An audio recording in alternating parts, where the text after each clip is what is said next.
You are in the temple of the rants and sounds of cooking dinner, where I rant about whatever my $15 a month plus patrons want me to rant about. You can get one of these by being one of those. This one's for Imashiev, who says rant about your favorite words as well as your musings about them. E.g., I really like the aesthetic of the word minutia and how it is a concise way to refer to the less salient details of things, though I don't like the connotation associated with it that conflates the smallness or less apparentness of details with their level of importance. Interesting. Well, my favorite words, I have a few that I always go back to. One is tetragrammaton, which is one of the names of God that comes up, I guess, the most in the Hebrew Bible, I think. I don't know that much about it. I know the name because it's the name of a Mars Volta song. It's one of my favorite songs. I just love first of all, the sheer number of syllables. The fact that it's such a ridiculous, ostentatious word. It sounds like three different words in one. But I think it's the double M right in the middle of it that sort of it almost feels like a palindrome, even though it's not. Tetragrammaton. It's like a Transformers name or something. Like, what did we know Tetragrammatron as like the god Transformer? That would be fucking hilarious. But yeah, it just is like, it's just like the most epic sounding word. Like, I understand why this would be a name for God because it's just so big and like self-important. And then of course, one of my other favorite words is labyrinth, and there's a manga called Tetragrammaton Labyrinth, which is terrible, but I bought it just for having two of my favorite words. Labyrinth, I just love labyrinths as a concept of this idea of just like this endless maze that you are lost in. Pretty much all of my dreams are labyrinthine. I feel like, I think I just resonate with the idea because I see the world this way, that like I'm always trapped in a giant maze trying to find the path through this endlessly splintering, world of possibilities. I was reading some dream interpretations online that all basically said that if you have dreams about like shopping or getting lost in giant buildings, which is what like most of my dreams are about, it's because you are struggling with trying to make a decision when there's too many possibilities. And I was like, well, that describes every single day of my life. No wonder I have these fucking dreams, But I also just love the sound of the word labyrinthine. Like labyrinth is already cool in itself because it's got that Y, the R-Y NTH, which I don't think there's like any other words that have it. It's a cool sounding labyrinth. But labyrinthine is even cooler because you just immediately picture this just, endless sprawling, cityscape or something. But yeah, related to those two words are my other two favorites, which are panopticon and Yggdrasil. Yggdrasil is the name of the world tree from Norse mythology. I first learned about it from Tales of Symphonia. It's spelled Yggdrasil.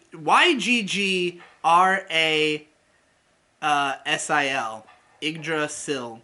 And I think they say it as Yggdrasil in Tales of Symphonia. I don't know which one's technically correct. I think Yggdrasil sounds better. But it's first of all just the ridiculousness of YGG at the start of a word, and it's just like a totally unique sounding word. It sounds like nothing else. And once again, it is another name for God, essentially. Like, this tree is the center of all life in that universe.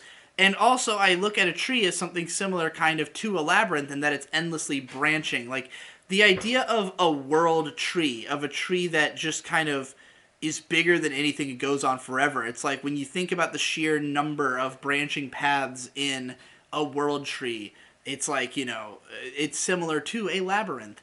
And then I also love the word panopticon. I love the, like, just all of the root words of it, sound cool together. Panopticon.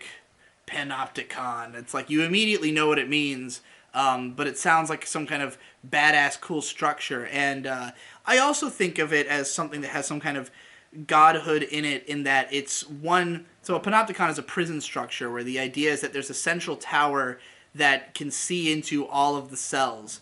surrounding it, and so you're just looking into everything, and it's like this central point of view with which to observe all of the different possibilities, all the things going on.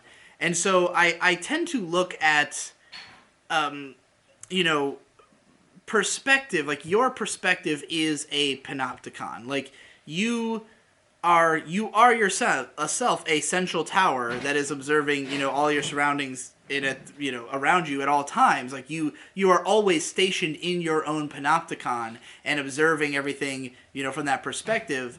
Of course, the idea of a panopticon means you see everything, but I like the idea of thinking that as that is basically what God is someone who sees everything. He has a panopticon vision. And so I like combining these words because I think that they all fit together well. Like, aside from Tetragrammaton Labyrinth, which I guess is like kind of the least interesting combination of these words, but I, based on that, created a story called Yggdrasil's Panopticon that I talked about in one of my Patreon exclusive podcasts, the Dead Projects Graveyard, which I need to put one out of this month. The story was the concept of Yggdrasil's Panopticon is, again, like a central godlike perspective on the endless possibilities of Yggdrasil, of this endlessly branching thing. I also tend to think about a panopticon overlooking a labyrinth would be, like a really cool imagery in my mind. And again, of course, if panopticon is God, then tetragrammaton itself is God. So it kind of means the same thing. Yeah, those words are always on my mind. They're always what comes to mind when I think of this. There's other words that I like. I love obstinate. As soon as I learned that word, I was obsessed with it for a while because it's such a good description of the way so many people are.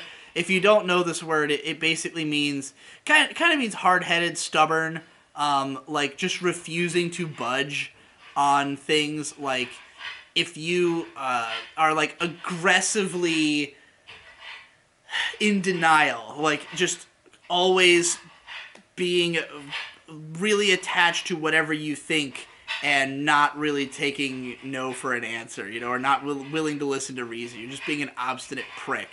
It sounds like an obstacle, like you are an obstacle of a human being by being obstinate.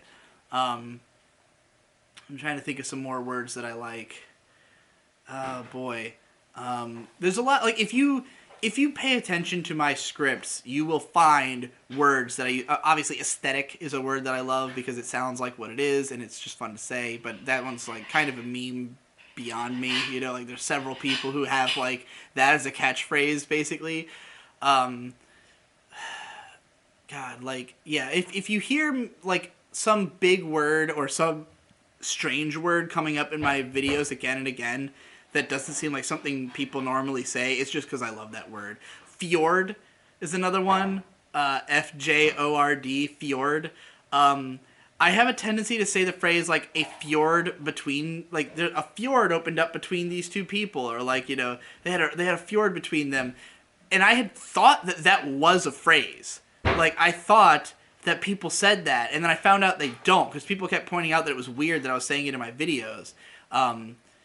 People say things like, there's a chasm or a split, just a lot of other words that mean the same thing. But yeah, I was like, I crafted that phrase in my head and went with it forever. Then there's schism is also, that's another word that means the same thing, but I also like it. Duality, which is related, like these are all kind of related to each other as well, like it's the idea of a split between two things, but like also embracing opposites. I'm a big fan of, so duality it's cool because it means embracing the two things that seem like opposites, but they're also they also work together. What's another word I'm thinking of that means something similar to that? I just have the song Schism by Tool stuck in my head now, and I can't move past it. Disparate is a fun word. I feel like there's one that I'm fucking missing that means something similar. Yeah, anyway, words are cool. I like a lot of them. ask me a question about a word you hear me say in my videos, and I'll let you know if that's one of my favorites or why I say it so often. But yeah, that'll do for now.